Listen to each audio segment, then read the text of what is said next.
For the past few weeks, I've been spending every free second that I have learning about film, and not just film, but like film history, filmmaking techniques, what's good cinematography, how do you write a good screenplay, stuff like that. And I thought to myself, the best film school is a film festival. And lucky for me, at that time, the Tokyo International Film Festival was coming to town, and I was lucky enough to get some tickets to a few screenings. And I thought, why not turn the camera on and share with you guys the films that I watched, what I learned from them, how they made me feel. Are they good movies?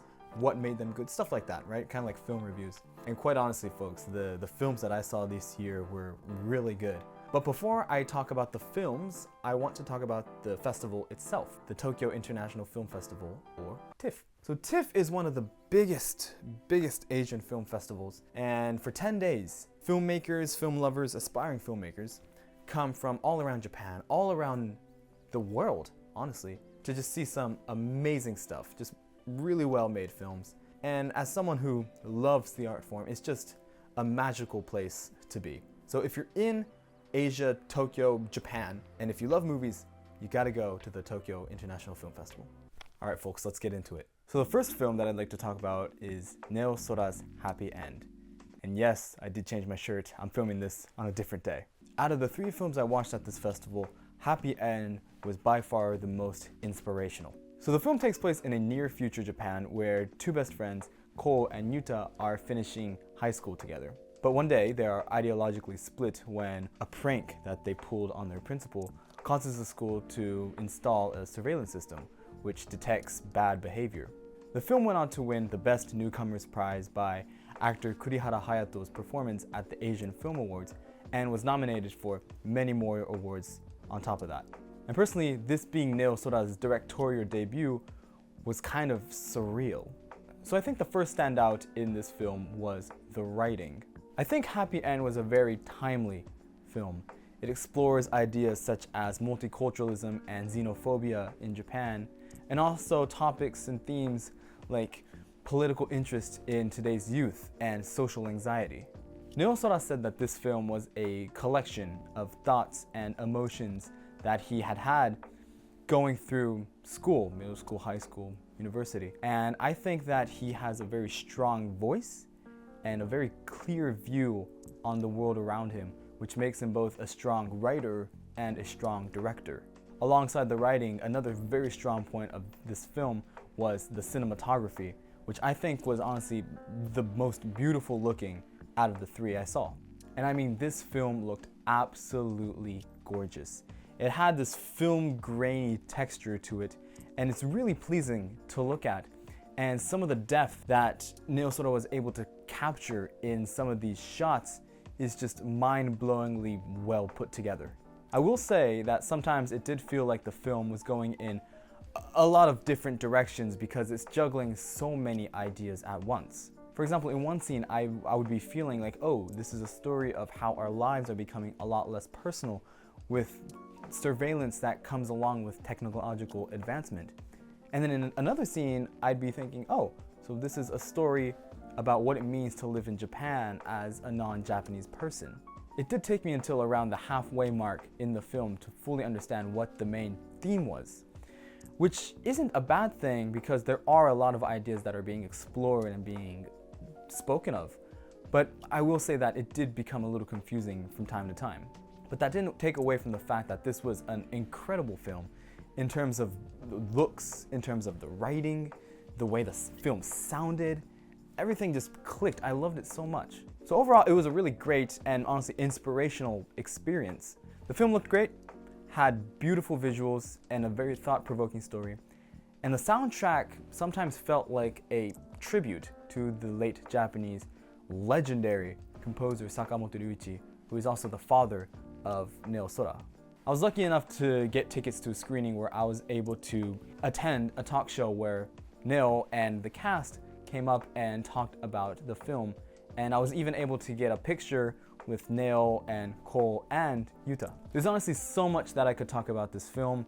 8 out of 10 film, 10 out of 10 experience. And speaking of experiences, I would like to talk about the second film that I went to go see at the Tokyo International Film Festival, Eddington.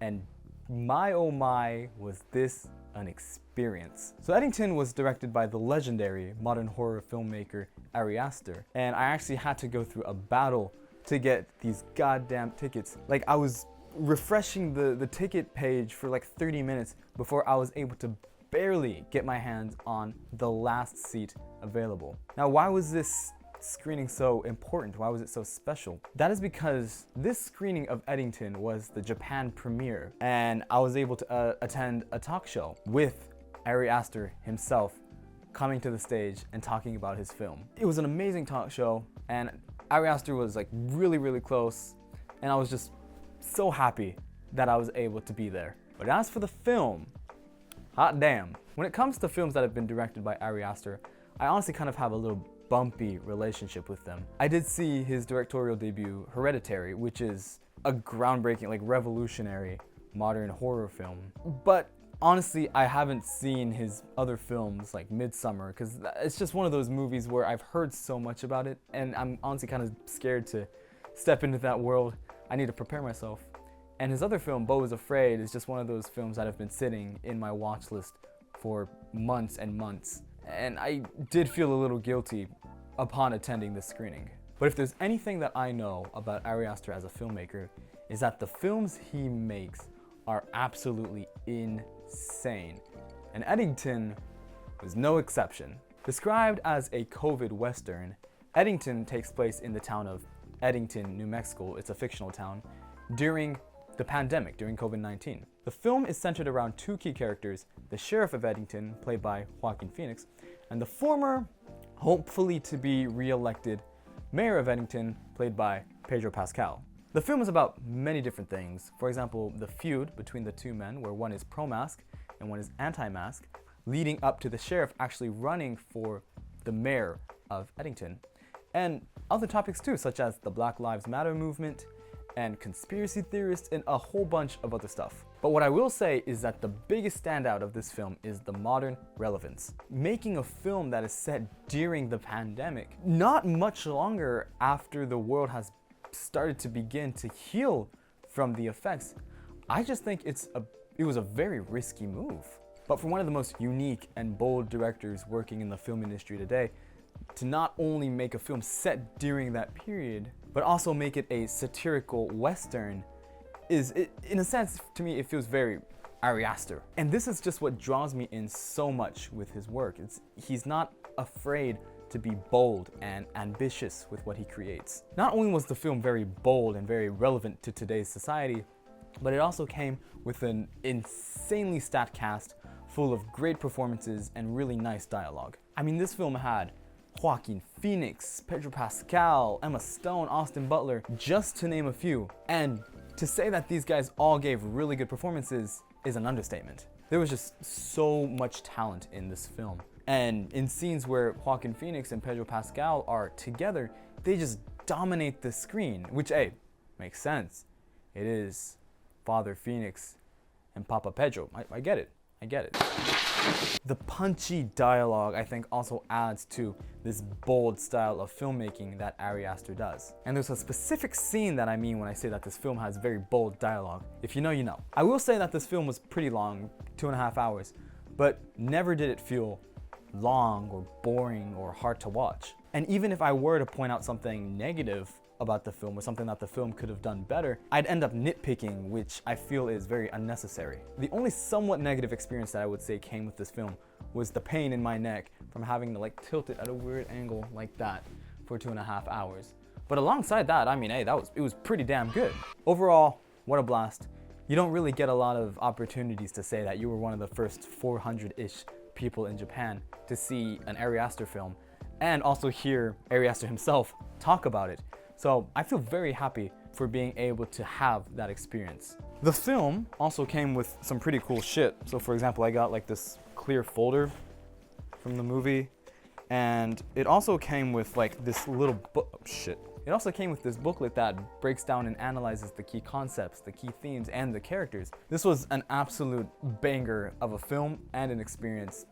Not a doubt in my mind, it was a 10 out of 10. So the third and final film that I went to go see was Rental Family by Hikari. the filmmaker behind shows such as Tokyo Vice and Beef. This film I have actually had on my radar for quite a while. I remember looking at the poster and saying, that looks pretty good. I want to go see that when it comes out. So Rental Family is a story about a failed actor who's played by Brendan Fraser, living in Japan trying to revive his acting career. And one day he gets recruited to work at a rental family business where you can rent pretty much actors to be your brother, your sister, girlfriend, boyfriend, anybody you want. And while he is skeptical about this job in the beginning, the more he pretends to be somebody meaningful, he starts to build real connections, real meaningful, deep emotional connections with these people. I feel like this film is just super unique in terms of concept. To be fair, renting somebody in Japan is actually a very real thing. You can rent a girlfriend, you can rent a boyfriend, but I've never seen services that provide opportunities where you can rent someone in a more platonic sense. And I feel that in a sense, this film is a social commentary about these more wackier services in Japan and how they impact both the people who are renting someone and the people who are being rented. Despite the idea of renting somebody sounding pretty weird, the film is actually very, very heartwarming. I would say it was the most heartwarming film out of the three. And honestly, outside of the story, I was just happy to see Brendan Fraser on the big screen doing what he does best. And hearing him speak Japanese was honestly something that I wasn't really expecting. Apart from the uniqueness of concept in this film, something else that I really, really loved was the writing. Something that I see every time I'm learning how to write a screenplay is that in one way or another, every single scene in a film should either develop the story or develop the character. And I think that the writing in Rental Family is very well done in the sense that it is very clear with its purpose and its contributions to the rest of the story. And while this does seem like a simple aspect of filmmaking to critique and analyze and approach, honestly, it's harder to find films where it's done so clearly and done so well like it's done in Rental Family. Overall, Rental Family was a great experience in seeing the essence of relationships and how much being there for someone can have a good impact. I left the theater feeling very good, which I think wouldn't be the primary word that I would use to describe my feelings when I left the other two films. Not saying that they were bad films, I was just saying that Rental Family made me feel very, very good. And honestly, sometimes a little sad, but overall, very, very good. I really wish that I was able to get tickets to the screening that also came with a talk show with Hikari, because I really think that she is a very talented filmmaker who will go on to continue and make very, very good stories. But I'm just happy that I was able to see this film at all in theaters. Anyway, folks, that was my experience at the Tokyo International Film Festival. Thank you so much for watching. If you have a film that you want me to watch, or if you have a film that you think is very important, let me know in the comments. I will see y'all very, very soon.